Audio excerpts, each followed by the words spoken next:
Welcome everyone to our free subscriber workshop. This is a presentation about the clarity hierarchy. This is the intellectual property of my friend Lukas Resheske. It's a powerful process for making decisions better and boosting and accelerating your ability to get clear about and create more certainty that you can achieve your business priorities or your personal priorities or whatever the priorities are that you're trying to close the gap on. Everyone here already knows this, but for the purpose of this replay, I'll just say I'm Scott Perry. I am the publisher of the Creative on Purpose Substack. I'm also your guide in the Close the Gap 90-Day Business Accelerator, and I help purpose-driven solopreneurs simplify and stimulate their client or customer acquisition systems so they can build a fulfilling part-time business that funds and fits around their ideal lifestyle. I'm going to drop a link in the chat for you all. For those watching the replay, this will be available somewhere. This is to make sure that you have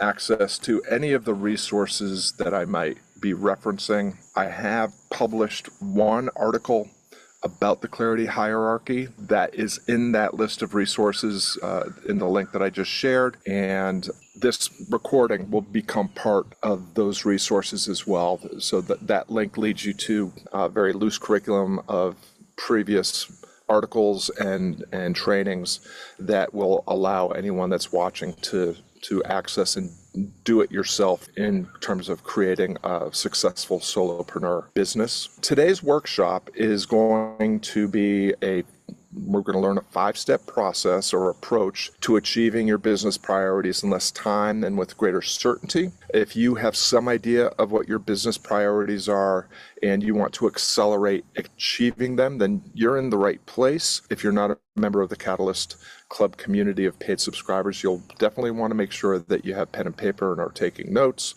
However, if you are a Catalyst Club member, you will also have access to the replay, and I am happy to share any slides or presentation notes with you after the broadcast. And so what's going to happen is I'm going to do about a 30-minute, I think, presentation on the clarity hierarchy, and then we're going to go into the exclusive Q&A and implementation session with the Catalyst Club community. Okay, so the clarity hierarchy is exactly what it sounds like. I'm going to show you a visual in a minute, but it's a hierarchy, a pyramid, to help you become clear about so that you can get closer to not only your priorities, but the path that will get you there with the greatest ease and velocity. Before we get into the hierarchy, though, what I need to do is talk a little bit about this idea of function over form. So how many people here, just by show of your actual hands, are familiar with the term form over function? So form over function is something that we talk a lot about. It's actually something that in a lot of ways digital marketing is built on, right? When you go to your average sales page, what do you see? You see a long presentation of all the features and benefits of the thing that's on offer. And usually there's this huge bonus stack, and there's this whole plan or strategy around making the bonus stack more valuable than the thing itself that you're selling. You know, there's this attitude, this idea that the more features and benefits you can put into something, the higher value it has, and the more that you can charge, and the more people will buy it. That's a form over function approach to trying to market and sell a thing.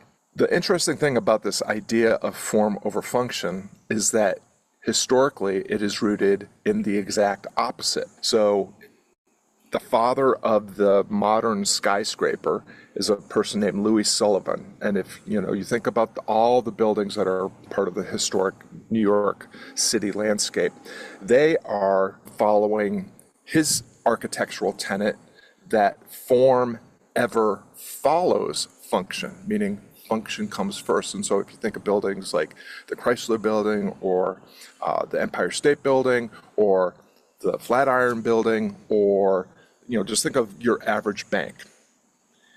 It looks like it serves the function of protecting your money. A big, gray, imposing, intimidating stone building where your most valuable resources are kept safe. That's a function over form approach to building a building. because you all know what a fan I am of ancient philosophy and spiritual traditions. Louis, or I don't know if it's Louis or Lewis, but Louis Sullivan got that term from an ancient Roman architect and engineer named Marcus Vitruvius Pollio. And he wrote a book called De Architectura, which is on architecture. And what he said was that every piece of architecture should follow three principles. It must be solid, it must be useful, and it must be beautiful. So the form, the beauty, comes after it fulfills being solid and useful, after it serves its function. So the form, the bedazzling that you're doing to any offer or any item that you create is supposed to come after you make sure that you're serving the function. But that's not the way that human beings are wired. We're wired for more. We're wired for all the extras. And so even though more does not get us closer to what we want, because actually more only complicates and cruffs up a working system, we're wired to chase after that. The reason why so many digital marketers use this format of feature and benefit stacks and bonus stacks, focusing on all the extras, is because it works, because it plays to our default human programming. So it's not to say that form doesn't matter at all. It's just that it doesn't matter if you don't have a solid foundation that it's built upon or added to. So you have to think about, is it useful for the intended purpose? And if you want to build some features and benefits on top of that, that can be helpful, doesn't necessarily make it helpful. So why am I talking about function over form when we're supposed to be talking about the clarity hierarchy? Well, I'll tell you why.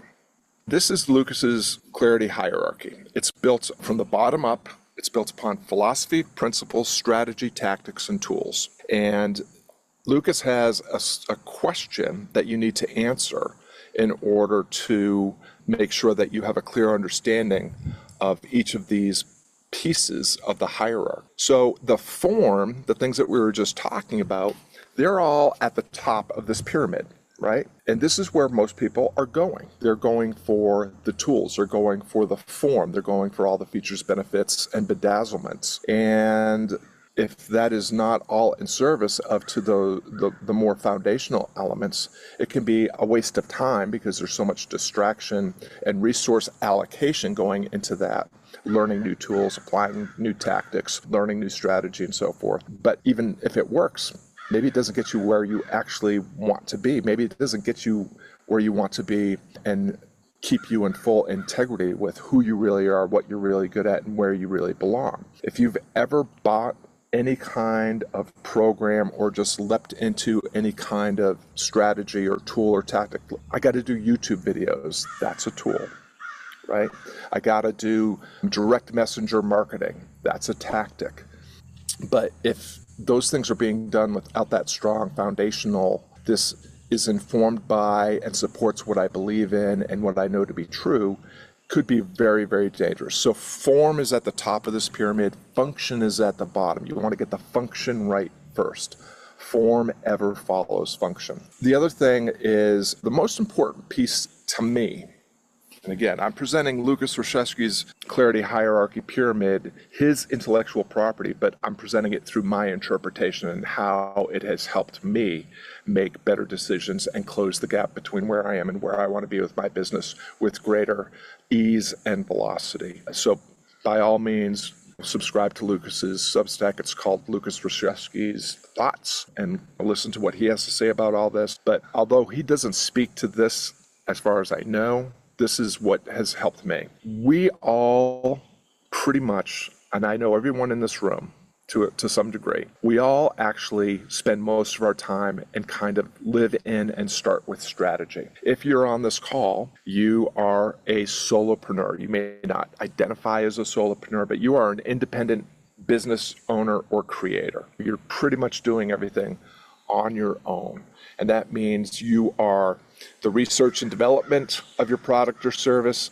You are the marketing and sales team for your product or service. You are the fulfillment team. You are the customer service team, you are the janitor, you are all the things, right? And if you're starting with strategy and you're only looking to the tactics and tools that can help you execute and exploit that strategy, you're starting in the middle of the pyramid, and it can be a dangerous place to be because you will waste a lot of time and resources, time, attention, effort, and so forth, trying to achieve something that doesn't actually fundamentally fulfill what you actually believe, what you actually want, what you actually know to be true. So again, form at the top, function at the bottom. Strategy is the bridge. If you look at this pyramid, what you'll notice is that the top of the pyramid are actions.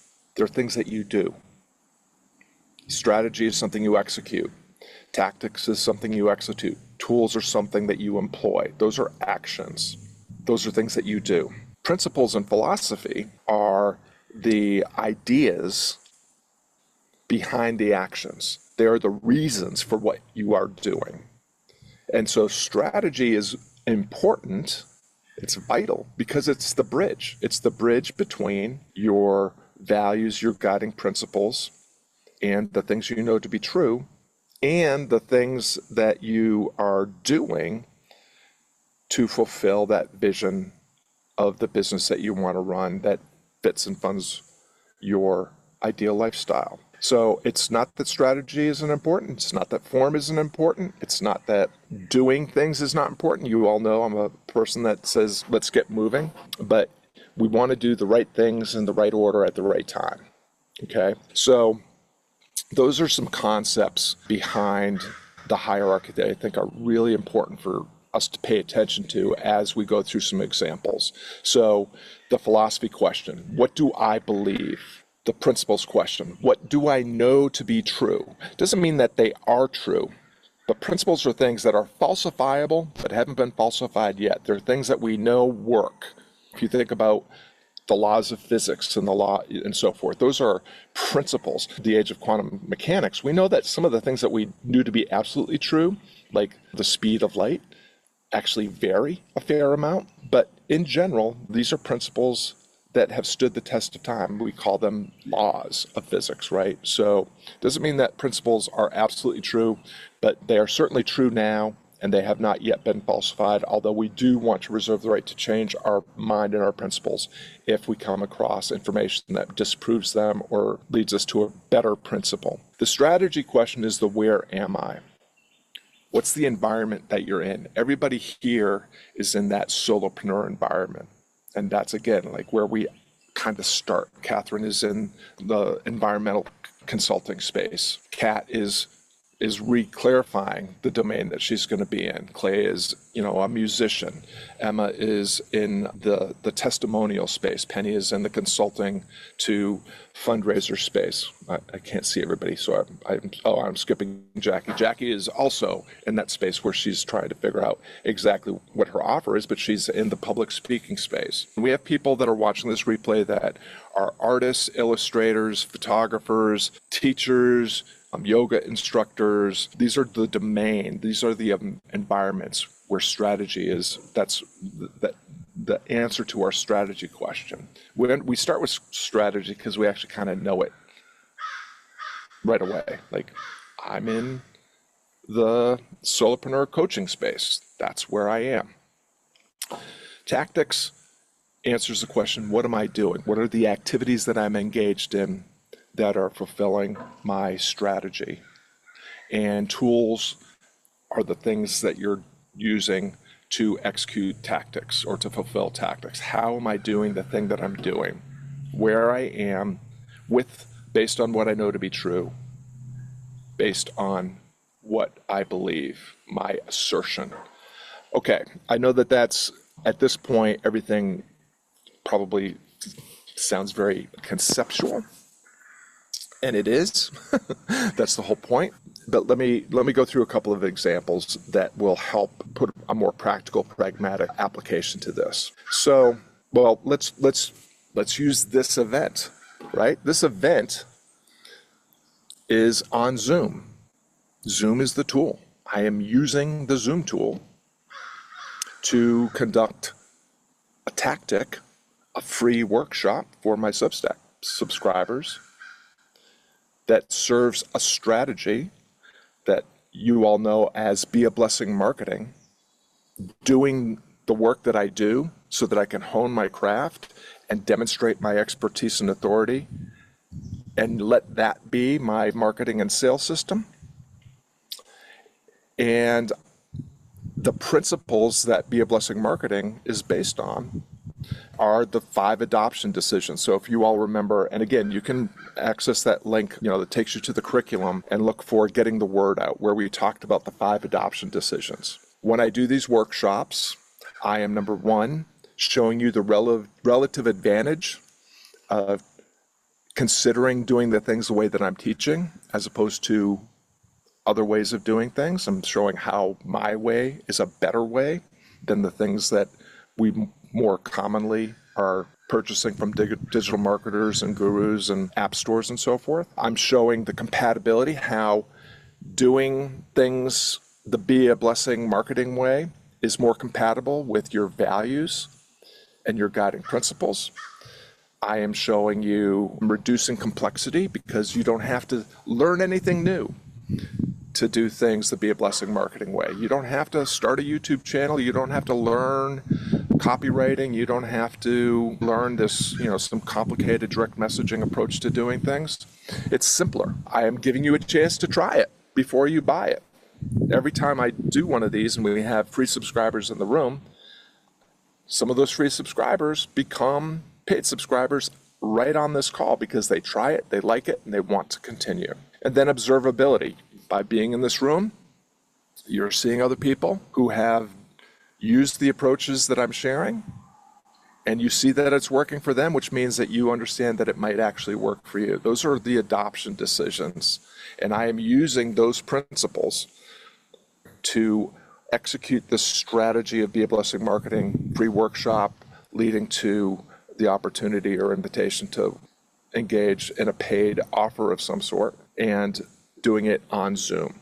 And then so the fundamental philosophy that all of this is built upon is that my assertion, my belief, is that you can turn the good work that you do into your marketing and sales system, which not only is a more efficient and effective way of getting more of the right people to become prospects, leads, and clients and customers, but it also allows you to hone and practice and improve your craft, which over time allows you to become the preeminent choice in whatever domain you happen to be in. You become the one and only choice because you are the very best in the world at what you do, because you spend all your time doing the work, making the change that you want to make happen, as opposed to learning all these complicated tools, tactics, and strategies that you're seeing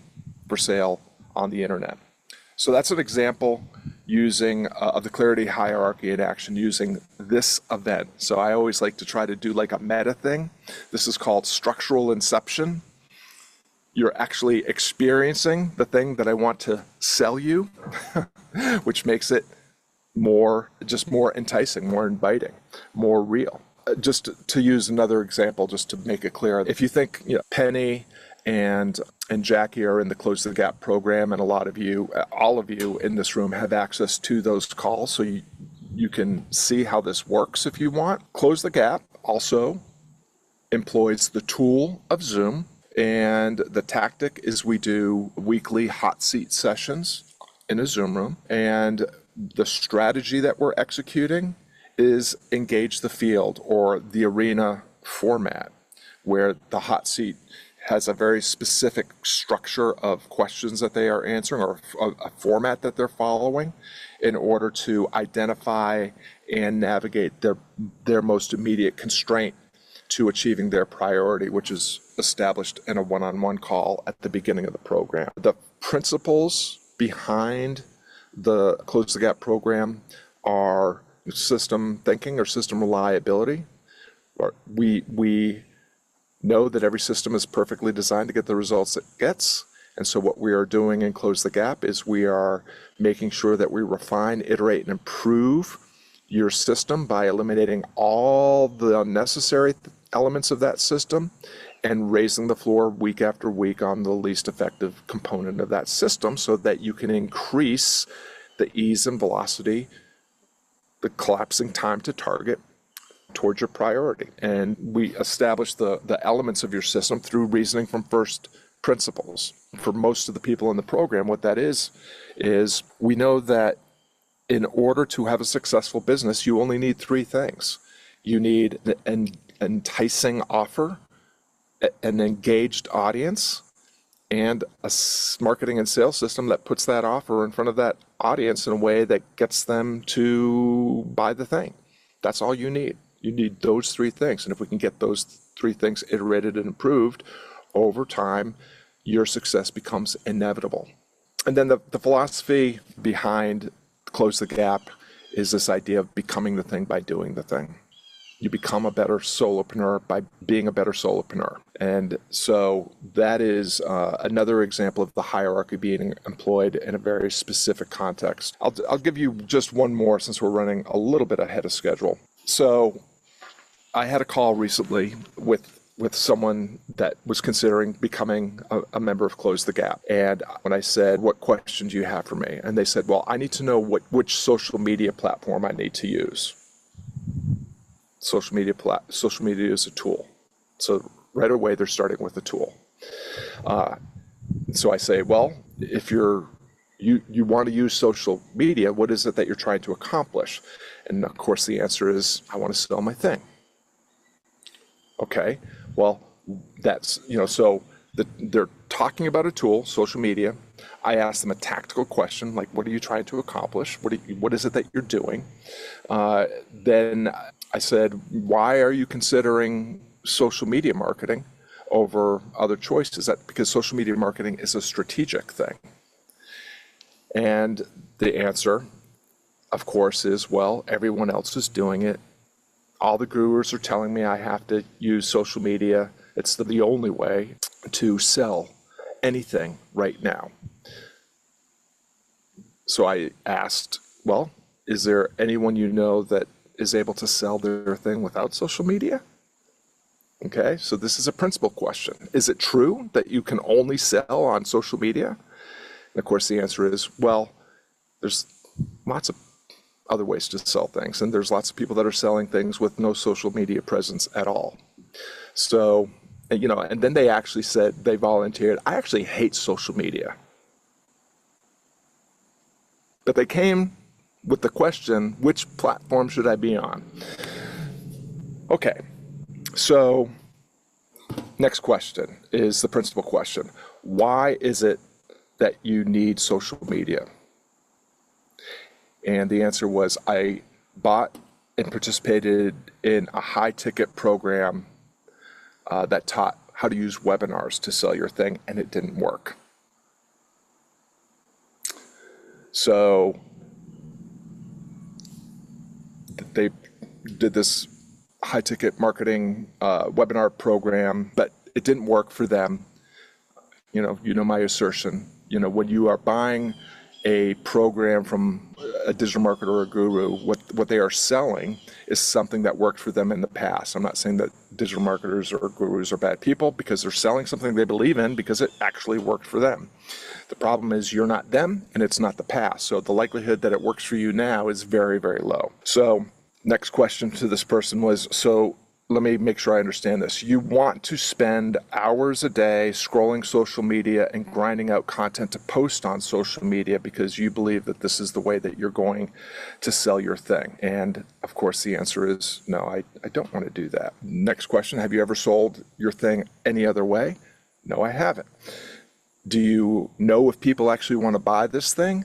No, I don't.